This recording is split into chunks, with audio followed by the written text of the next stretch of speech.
An old man came to the valley to look for gold. He dug out the sandy soil on the bank and then rinsed it repeatedly with the river water, and surprisingly washed out a few tiny grains of golden sand. He dug out a row of small pits on the river, compared the amount of gold out of each pit, determined the general location of the gold mine, and marked the two sides well. After a busy day, eat and rest on the spot. The next day, breakfast is very rich. After eating, he began to work, according to the position determined yesterday, began to dig from the two sides to the center, continued to narrow the scope over and over again after panning the soil. The scope of the gold ground is also getting smaller and smaller. He finally stopped. Look at both sides of the marking of the extension of the direction of the mine to determine that the gold mine is just under the foot. He continued to wield the tool, enough to dig for half a day. This time the pit dug big and deep, finally picked up a peanut-sized gold beans. He was happy to put into the bag. After seeing the results, the old man more hard digging. There are constantly large nuggets of gold appeared, but also dug a piece of larger ore. He was nervous to use a hammer to knock open. Inside was surprisingly encrusted with gold. He happily used his hands to continue digging. A vein of gold appeared in front of him. The old man excitedly looked at the gold in front of him, so excited that he laughed out loud. But after a few seconds, his smile froze and found that there was a vague silhouette swaying,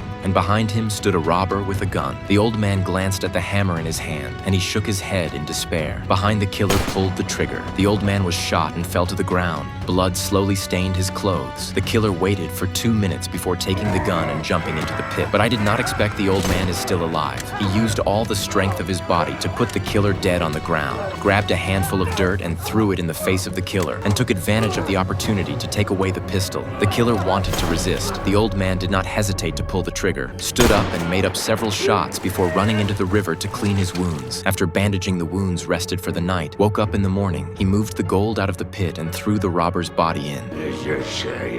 Skunk. The old man took the donkey with a back full of gold, happily sang and left. The beautiful valley is back to its usual calm.